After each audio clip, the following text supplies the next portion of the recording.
Hi guys, it's Will from TN Bull, and before we start this podcast, I just want to make a massive shout out to BK Accountants.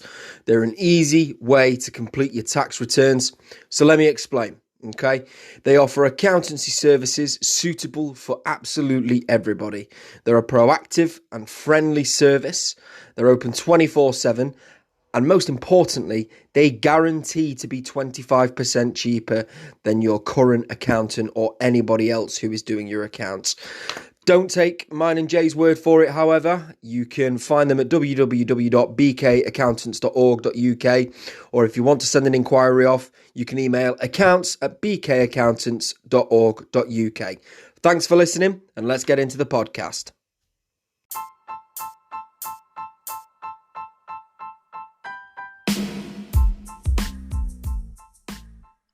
Good morning, afternoon, evening, whatever time you're listening to this. This is T&M Bull, and this is your latest episode of 30-Minute Murder. I'm your host, the Statman Will, and we have our co-host here today. We've got Dan the Murder Man. Dan, how are you? I'm still here, my friend, still plodding on. How about yourself? Yeah, mate, we all are, aren't we, throughout lockdown, aren't we? What we've got to do. Exactly, brother. I've been watching Benidorm recently. Oh, mate, quality. Yeah, I just want to go abroad now. I really. Yeah, you might have to wait a bit for that, but yeah, quality show, quality show.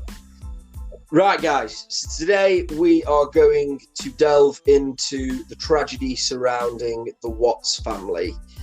For those of you who haven't seen the critically acclaimed documentary on Netflix, this. I don't know. I don't know the correct way to describe this, Danny. Sorry about that. That was a puppy. I don't know how to describe this. Can you sum it up in a way that? Right. Yeah. It's horrific. In all senses of the word. The only way you can really sum it up before we go into any details is that the person responsible for the horrific events that unfolded is just, it doesn't even comprehend. And that sounds very vague. I guess the way to explain it is that most crimes have a viable motive. Now, I'm not saying that's an excuse, right? So, for example, we talked about the Amityville Horror last time. The first two episodes. You could argue that drugs were a big factor in that, or you could argue that demonic possession was a big factor in that, or the fact that the children hated their father and their father was a piece of dreadful person. He was at the end of the day, and there was violence. All those things add up to a really hostile environment, and then things happened that were horrific, but there was circumstance surrounding it. This case, that's it. This case for me, I cannot understand it. May be me being. Maybe I'm a parent, so there's aspects to this which I'm not going to blanket it because that's not what we're about. There's children involved in this case, and I just can't understand it. I can't fathom it, and that'll make a lot more sense as we delve into it. And I'm not going to lie, it's disturbing. This one, we don't have any paranormal aspects to it. It's disturbing enough on its own, and that's the best way I can sum it up, mate. Yeah, I think the best way of putting it is with most crimes, detectives can sort of take a seat and look at it and go, "Yeah, I'm not agreeing with what he's done, but I can understand why he's done it." With like you just said with the Amityville case, abusive father, lots of heroin use. I can understand why somebody did that. There was a murder near us, Danny, in Wirksworth years ago. There certainly was. Where a son, is this basically where we're from? There's a little town called Wirksworth near us, and what happened was a guy's son murdered his dad, stabbed him in the chest with a poker and chopped his head off. Actually carried his head round to his sister's in a carrier bag. And the reason was because his dad was abusive, he was horrible, and he drowned his dog, and his son just lost his temper. So yeah, like with stuff like that, I'm digressing now. With stuff like that, you can look at it and go, right, it's not right. I mean, you shouldn't chop people's heads off and stab No, them it with is a frowned poker. upon. But yeah, it's frowned upon. But I can look at that situation and go, yeah, no, I get why he was angry. Not to that extent, but yeah. We should cover that case, by the way, as well. Digressing again, but we should, because it's a local one to us. That'd be really interesting. Yeah. But yeah, anyway, sorry, carry on. Yeah. So let's get an insight. So the Watts family consisted of 4.5, if you want to look at it that way, people. So there was Christopher, there was Shanann, there was Bella and Celeste, or Cece, we'll call her, because that was her nickname. And then there was a little baby inside Shanann as well. I think she was about 15 weeks. And he was going to be called Nico. That's the one, Nico. I couldn't remember the name then. I knew it was a Steven Seagal film. Yeah. I couldn't remember which one it were. Yeah, Nico. So yeah, there was those guys. And before you even scratch the surface and find out any sort of inside details, they look like such a perfect little family. Mate, absolutely. And the reason we can say that, obviously, this is a case that this took place in, I want to say Colorado. Please say I'm right before I get that completely wrong. Or did they move? Yeah, it's Colorado. Yes. They moved to, right. The reason we know about sort of like the family unit is because Shanann, she was very active on social media. So she was one of those people who, she was actually a saleswoman, so a lot of her business would have been social media based anyway, but she kind of showed her family life on Facebook. It was her sort of like way to express herself and just basically just to enjoy her family and let her friends enjoy her family. And you could just see this beautiful kind of, I mean, I don't want to say it, but like the American dream kind of beautiful family, happy parents, happy kids, just enjoying life together. Again, I mean, that before we even start, that's what makes this even more sad, because you actually see how happy this unit is, especially from certain people in that unit's point of view anyway. It's and so you already know about how beautiful this family was before the tragedy occurred. Yeah, this is it. It is just simply a tragedy. I don't know how else to describe it, but I'll set the scene. So it's August 13th, 2018, Frederick, Colorado. Shanann has been on a business trip with her best friend, and I'll call her this for the purpose of the video, with Good Nicole. Her best friend, Good Nicole. And basically, Shanann got back from the business trip, and that was the last time she was seen alive. What followed was the next morning, Chris went to work completely normal under the assumption that Shanann was taking the girls for a play date. Nicole's trying to get in touch with Shanann, can't get in touch with her, so decides to pop outside the house, notices her car's there, the kids' car seats are there, so she's thinking, yeah, she's got to be in the house, but she's not responding to any phones or any texts. So yeah, she calls the police, because Shanann, and Daniel, I hope to God that you've got this information, because I haven't for some reason. Shanann had a medical condition, which is why Nicole panicked. Was she diabetic? Oh my God. You shut me on the bus now. No, it wasn't diabetes. It's a rare condition that has letters.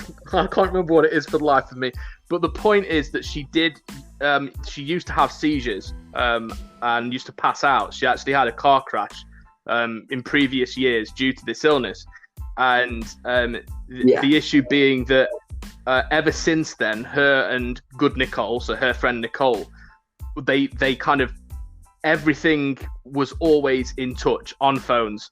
And Nicole knew that Shanann actually had a doctor's appointment that morning. I want to say 9 o'clock, something nice and early like that. And she had obviously texted Shanann to say, look, I hope your appointment goes okay. Let me know because I'm worried about you. And of course, that's when the alarm bell started to ring, because she knows that Shanann needs her medication and things like that. And of course, it's unlikely for her to miss that appointment because it had been scheduled, months in advance for a sort of checkup or whatever. So it makes sense why she's concerned. Yeah, exactly. So the police were called. The police officer turns up. The body cam footage, you can find it anywhere, literally anywhere. It's all over YouTube, Netflix, anywhere you can see it. And the police officer turns up and he says, "No, I get you concerned. However, I can't get into the premises without Chris's permission. It's not possible." And quite rightly so. Yeah, salute to that, by the way. I mean, I'm not an expert on police protocol, but you actively see that the policeman's concerned. He speaks to neighbours and stuff, but he isn't allowed to enter that property, and he doesn't by any means, do anything to trespass, and he just seems to play it by the book. Exactly. Whereas you'd be tempted to kind of look, I can see where you're coming from. Let me just jimmy that window, but no, he's by the book. Of course, he's on camera, and you see that. You see the police doing the procedure that they should do, which in itself is something that doesn't get praised enough, I don't think, in this day and age. No. And the copper, if you're a lazy copper, you could turn up and go, well, can't get in, whatever, really sorry, give me a call. Yeah. But he didn't. He stuck around, and Chris actually arrived. He arrived. He said the girls are supposed to be on a play date. As he's been trying to get hold of Shanann, she's not responded. Chris unlocks the door, and the police officer says, "You see it on the body cam footage. Says, do I have your permission to come in and search the premises?" Chris says straight away, "Yep, no problem at all. Come in." Blah blah blah blah. So they're searching the premises, and there's 3 key points here. So the first key point is bed sheets are missing. Now the bed sheets are missing, and that brings me on to the other 2 key points. Shanann's phone was also in the property, and her wedding ring was at the property as well. So if you look at that and go, right, a phone and a wedding ring's here. No, sorry, let's start with the wedding ring. If you look at the wedding ring and think, right, that's here, she's done a runner with the kids. Yeah. Straight off the bat, she's done a runner. If you find the wedding ring and the phone, that's a bit suspicious because of, like you mentioned earlier, Danny, how heavily into social media she was, and she always had a phone with her because she ran a business through that. So that's a bit weird. But then also, if you're going to do a runner, why are you going to take your bed sheets? Well, it's a bit bizarre. And everything else as well. Just to add to that, the house is immaculate, like absolutely immaculate. Yeah. So it's not like other stuff was missing. Her handbag, or I think Americans call it a purse. I'm going to say purse. Same thing. Her handbag's there. Yeah. Her phone's there, like Will said, but also her meds are there, which Nicole comes in with the police and Chris. She spots the meds, and then you see the reaction on the body cam of the policeman. Like, as soon as she sees those meds, that's it, panic stations. Something's wrong, because she takes meds on a regular basis. She needs those meds to prevent the seizures. Okay, this does not add up. Her phone's here as well. And of course, weird. Why would bed sheets be missing and nothing else is? It makes no sense at all. You're absolutely spot on. Exactly. So, continuing on, things are a bit fishy, but there's, Chris looks concerned. He does look concerned. I say that. Absolutely. And I would be if I'd done that, but anyway, they go to the neighbour's house because they want to see, the neighbour's got CCTV, so they want to see if, Shanann left the house. And this bit on the documentary was incredible for me because your typical nosy neighbour that everybody slates and everybody's, everyone's got that one nosy neighbour. But in this actual circumstance... Yeah, Nosy Norris comes up trumps, though, doesn't he? Do you know what I mean? In the end. He was actually quite crucial. If you read into the further, they don't give him enough credit in the documentary. No, right. They probably should do, because he had a big part to play in the conviction of the perpetrator. So they're looking through the footage, blah blah blah. Chris heads out. He says, "I'm going to go and just have a look for something in my house. Talk to neighbours, see if anyone's seen it." And just as Chris leaves, the copper's about to leave, and the neighbour pulls him to one side, doesn't he, Danny? And can you elaborate on what the neighbour they've just says? basically looked at footage from the neighbour's camera that's outside his house, and it shows Chris's truck been parked on their drive at the time that he said in the morning when he was going to work. But whilst that footage is being played, you actually notice some very odd behaviour from Chris whilst that's been played. So then when the policeman's about to leave, your neighbour grabs him back and he goes, "Look, mate, he's acting odd. That he is not like this at all. Something's off." And not in those exact words, but that's what he's implying.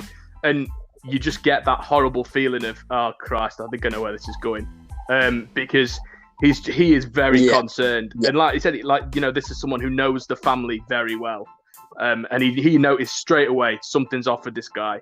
And fair play to him, because that takes some stones to say that about your next door neighbour.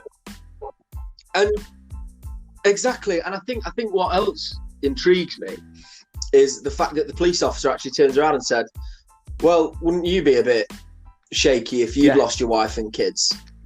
If they've gone missing?" And the neighbour's like, "Yeah, no, I would. I get that." Yeah, but he just knew, didn't he? He just knew off the bat, that bloke did. Fair play to him. He just knew, didn't he? So, exactly. And after that, the police say, "Right, we'll get some appeals out." They do the usual news spiel, if anybody's seen them. And Chris does a really weird interview with the television station. And the reason I say weird is because he's there, he's given the whole, what you would normally expect of, if somebody has them, please just let me know they're safe, blah blah blah blah blah. But if you've seen the interview, he smiles throughout the entire thing. Yeah. Like, what? Mate, your wife and kids are missing. Yeah, potentially dead. Like, why? Very bizarre interview. Very, very strange. I don't get it. So, from there, the police say, "I tell you what then, what we're going to do is we're just going to take you in. It's just some routine questioning, just so we can try and get some finer details out so we know what we're looking for." Which, again, that's not unheard of in cases like this. As that, in that father role, you'd just be expected, I'll do whatever I can. And you would, obviously. So it's not unexpected. It's basically exactly what would normally happen. And you'd be in there for questioning to see if there's anything you can uncover that you didn't think of before that could be a vital detail, right? So it makes complete sense. Exactly. So then, if you watch the interview, it starts off, the coppers, he's just asking routine questions. What's the height of your daughters? What's the build? What colour hair do they have? What kind of hair? Is there anything specific on them that we can look out for? And he's given up all the information perfectly. And then the police officer receives some photos, doesn't he?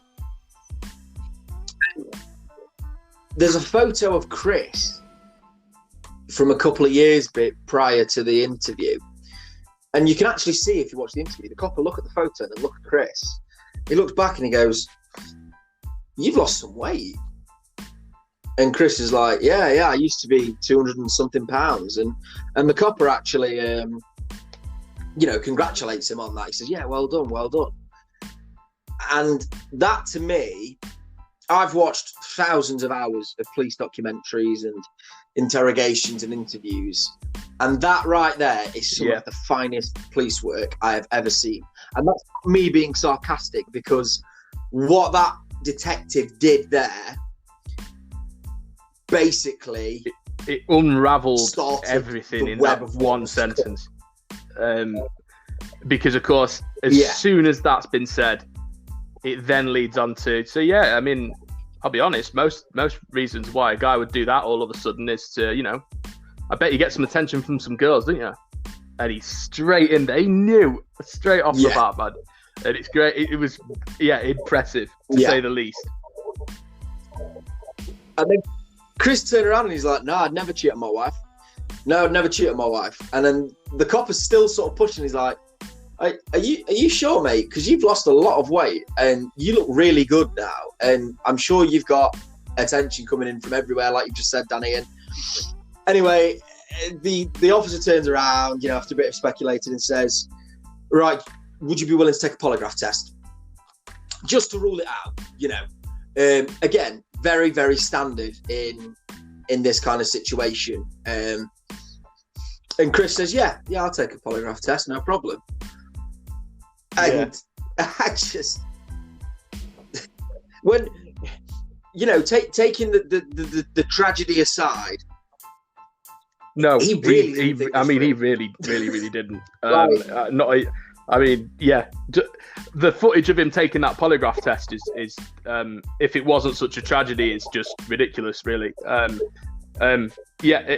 So hands down, they ask him very specific questions. You know, have you harmed your wife? Are you cheating on your wife? You know, have you harmed your children?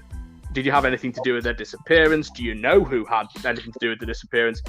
Basically, long story short, he tries to falsify the test by kind of doing erratic breathing, which the lady just brutally picked up on and said, "Look, you know you failed the test. You failed it completely on every single question. You were trying to deceitfully fail the test, you know, to make it look as if it was just inconclusive." She's just brutal, and she's absolutely spot on.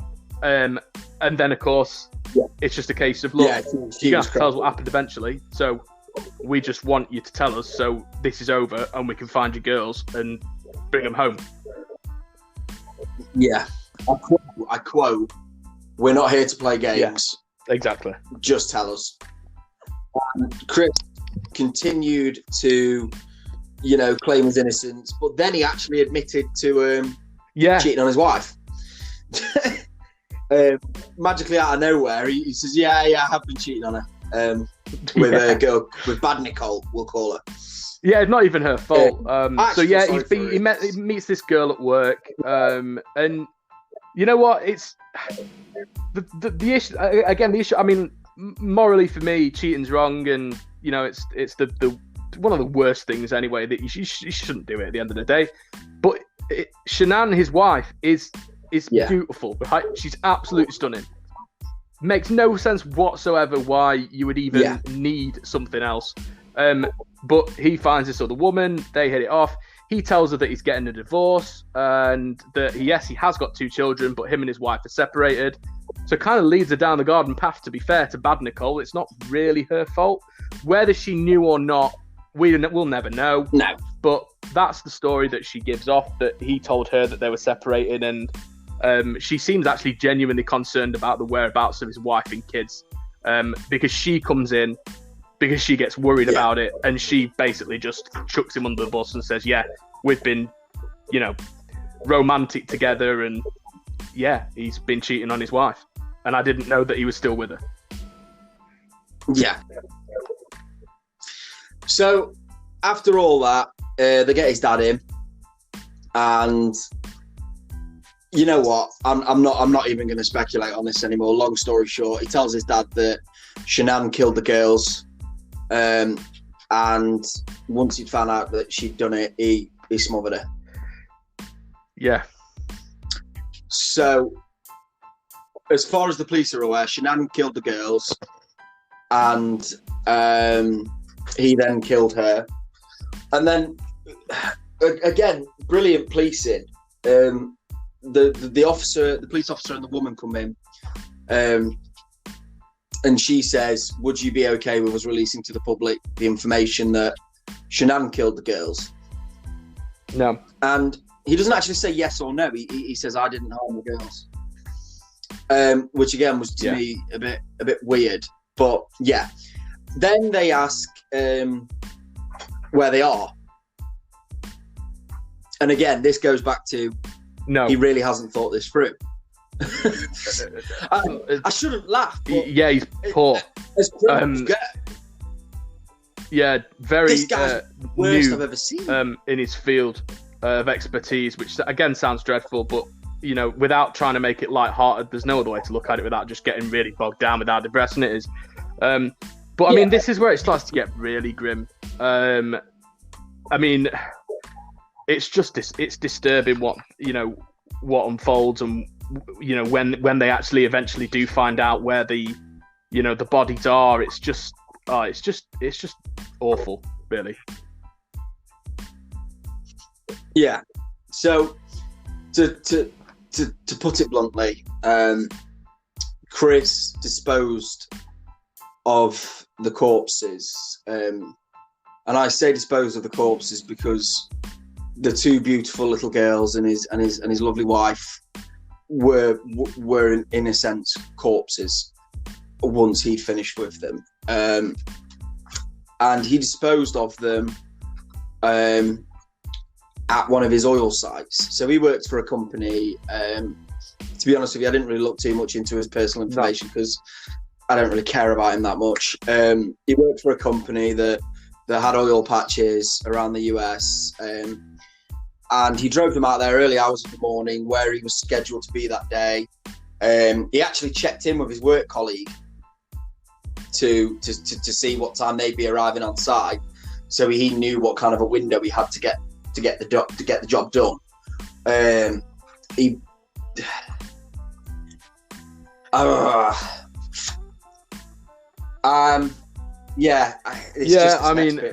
it's hideous. So of course he's told the police, he's told his dad that Shanann killed the kids, and because of that he had to kill her, which is all lies. And of course it turns out that Chris did the entire thing. It unfolds that he kills Shanann first on their bed, and then one of the girls comes in and says, "What's wrong with Mummy?" He then actually takes it upon himself. From what we can gather, it's unsure whether he then killed the girls in the house, but what actually is believed is that he actually put the girls in the car on the back seat with their dead mother's body in the footwell. So the girls are alive, sat with their feet dangling over their mother's dead body, all the while asking Daddy, "What's wrong with Mummy? Is she okay?" And sort of, Chris saying, "Oh yeah, well, we're going to go and get her help now. She's going to be absolutely fine. She's sleepy, whatever." That kind of disturbing, macabre kind of scene, man. And it's difficult to describe what I think about this guy without saying rude language, but feces. That's the best I can, even just come up with. And so, what he does is he drives them out to his oil site and he digs a very shallow grave for Shanann. We're talking a couple of feet, just literally he's out in the desert, so just shoves her in a hole. And then he puts his beautiful daughter's dead bodies into an oil tank at the drilling site or storage site, whatever it is. And that's what he thought was befitting to do to his family. And it just, So now that we've got the girls out of the way, I don't want to talk about Belle and Cece anymore because it's just that part of the case I can't even fathom. But basically, he was charged. He took a plea deal, which I'm not. I don't agree with plea deals, to be honest with you, because I think it's a coward's way out. But personally, he took a plea deal because he didn't want the death penalty. Shanann's family were in favour of this because they said, I quote, "We don't want any more lives to be lost," which just speaks of the character of Shanann's family. Oh, mate. If that was me and that was my daughter and grandkids, I'd be strung up, bro. I don't think he'd have even made it to court. But again, like you said, it just brings the They're quite a religious family, and that's what they believe, and you've got to respect that. And I mean, just it's so much, and I don't envy it, but I really, really, really, absolutely can only imagine what amazing people they are to be able to. Like you said, mate, if I hadn't got hold of him, I'd have been in that courtroom, begging for an electric chair. Yeah, I know they don't use that anymore, but I'd have said, bring it back. You know what I mean? He took the plea deal and he got 5 consecutive life sentences on top of tampering with a deceased human body and an unlawful termination of a pregnancy because Shanann was obviously pregnant. There is that. Now, the whole basis of this is, we've gone through what happened, the circumstances leading up to this. It's believed that the reason that Chris did this was because he wanted a new life with Bad Nicole. No, we'll not call her Bad Nicole. We'll just call her Nicole. He wanted a new life with Nicole. But then that makes me question. I understand people fall out of love. Get a divorce, mate. But that's what a divorce is for. Just be straight up and honest. Get a divorce. And I think that Chris is a closet psychopath because, and it's confirmed. I don't think I know Chris is a closet psychopath, but I think a divorce would have been too hard for him because you could tell, the masculinity, the toxic masculinity that he breathes out. Because I think he didn't want a divorce because I don't think he could. Shanann would have moved on. Be able to accept someone else She held it his role, even with her, even though he was out of love with her or whatever. He wouldn't be able to have anyone else with her. He'd have seen that as like a failure and, like you said, a challenge to his masculinity. No. I mean, as far as motive goes, there isn't any other explanation other than that. I mean, they wanted this other life. The only way he could acceptably have this other life in his head is that, well, I have to get rid of the old one, which is just, like you said, it's psychopath territory. There's no other way to describe it. He's completely emotionless all the way through the trial. He dips his head a couple of times. There's no tears. Nothing. I just don't understand how you could... Beyond me, mate. Baffled. That's... I don't want to get... But how could you kill your own kids because you want to be with somebody else? I don't... If he'd have killed his wife, if he'd have just killed Shanann... Yeah. I'd have maybe understood it a bit more. But this is it. I mean... as well in America, so this we're running over, but I don't even care. In America, this is called, well, all over the world, this is called a family annihilation. Yeah. So it's the same as the Amityville case. It's a family annihilation, but the strange thing about this is, in most family annihilations where the dad and the husband do it, everybody dies because the dad usually kills themselves. You've got to look at Chris Benoit.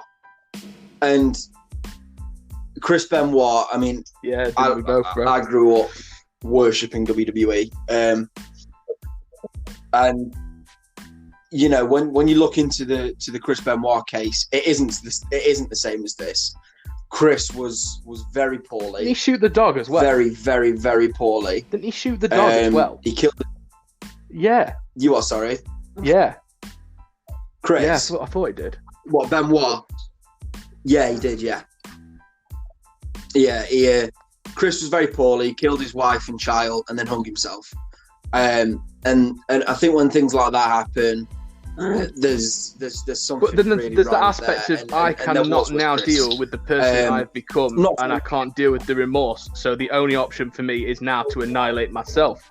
This doesn't add to that. You're absolutely spot on. He doesn't feel the remorse of it all. He just feels nothing because he couldn't. And he just goes along with, oh, well, maybe they'll just think she's gone missing. Like, how does that even... But this is the stupid thing. Let's play devil's advocate. Let's say I've killed my wife. I'm not married, but I've killed my wife and my 2 kids, and I don't have kids. Yeah. So I've killed them all. Solid. They're in choice. the back of my Ford Fiesta at the moment. What am I going to do with them? So you've got quite a few options. You've got remote places where nobody's going to find them. A lot of pig farms in Derbyshire. You've got rivers. You've got mountains. So wrong. You've got pig farms. You've probably got access to acid somewhere if you make a few phone calls. Yeah. But no, I'm not going to do any of that, Danny. I'm going to drive to where I work, dig a hole and put down, pop my wife in the hole, just cover it a little bit. Oh, and that bed sheet I was carrying her in as well, Danny. I'm just going to leave that next to the hole that I've just dug her in at the place I work, and then my kids as well. I'll just pop them in the wheelie bin round the back of the office. It just doesn't compute. What? It's almost like he didn't even care enough to try. I just can't. Honestly, I can't fathom it. And there's the motive doesn't make any sense. It's just. It's horrible thinking about it because obviously there's 2 little girls involved, and like you've said, the motive doesn't make any sense. But that's the strangest part of it for me. Yeah. It was like he wanted to get caught. Again, doesn't make sense with the motive because in theory, he wants this whole new life with Nicole Kessinger, and well, he's not going to get that because he's never going to get away with this thing. But it just. It's absolutely baffling, and I can't fathom it at all. And I think you nailed it on the head when you said psychopath, because the emotions don't add up that were going through his head at the time. None of it makes any sense unless you are in that psychotic state of no emotion, and that. This is premeditated, and I'm going to kill her because, well, I don't want to be with her anymore, and I'm going to have to annihilate every single part of that woman that exists, and that's what he did. And her children and her entire legacy is now gone because of him. So, what a dreadful. I don't even want to call him a human being. So I think feces pretty much adds up to that, and it's, obviously it's just absolute tragic, and may they rest in peace at the end of the day, because I think for the purpose of the video, I know that he's a piece of shit. We're on a swearing ban, but we are allowed to say he's a piece of shit. Piece of shit. Quite literally. I'm obviously, me and Danny are true crime enthusiasts. It's a morbid hobby, but it is what it is. We're not alone. Everybody loves a true crime story. And like we said at the start, with most true crime stuff, we can sort of look at it and go, yeah, I get it. I do. What you've done is horrendous. Should never be done. Yeah. It's not right, but I kind of get it. Like, our next episode that we're going to be doing is going to be on the really White House farm murders. Really interesting case.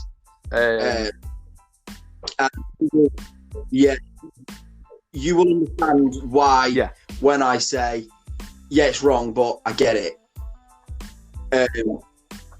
Apart from an aspect of that case, which again involves children. I don't. One thing I will never ever be able to understand or comprehend or get my head around. It's that feeling of that thing, and it's harming something that is A, innocent, and B, weaker physically than yourself. There's just no excusing that. But yeah, the White House farm murder. So that's gonna be the next one. We'll be a little bit more lighthearted about that. I think this one really hit us hard actually when you get into the nitty gritty about it, because it's such a tragedy, and not just that, but just the fact that this piece of shit, he didn't even have a real motive. That's the issue with me. Like, there was no reason for these people, these beautiful people, to die. So, that's the difference between this case and why we've kind of took it quite seriously, because it just simply is just awful, really, and there isn't a motive. It's just horrible. Yeah, Christ, we've gone way over. So yes, we will end the episode there, guys. We have, we've left about 10 minutes. Not really bothered, to be honest with you. I think we is the least that we can do for Shanann, Bella, and Celeste. It's, I don't know, man. I'm gonna go and watch some Looney Tunes, I think, or. Yeah, I always say this, after we've cracked a case. But I end up looking at the next one then, and then detail like that, and we roll on. We're going to put comedy on. But yeah, I mean, this one was a particularly, a tough one to kind of cover, and especially to kind of get inside the killer's mind. But at the end of the day, sometimes you simply can't, and this is one of those cases, very rarely, where simply, in my view, there isn't a motive. And that's that.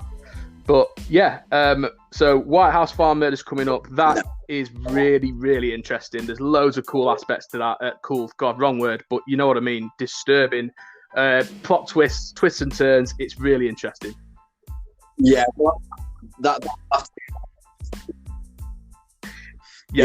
do an hour on the White House farm murders, because there's a lot to get you through. Brilliant stuff. Once again, guys, thank you for listening to TNM Bull. Thank you to all our sponsors, to all our listeners. We can't do it without you. Thank you to Danny for letting me steal him throughout the day. Keep your eyes on the podcast, guys. Of course, man. Just same again, really. Just thanks for listening, guys. And Danny, again, please just like and subscribe, because we can't do this without you. And I'm looking forward to the next one. So let's get that going. And it's been an absolute pleasure. So thanks ever so much, Will, for having me. And thanks, guys, for listening to me drone on. Take it easy. It's all right, guys.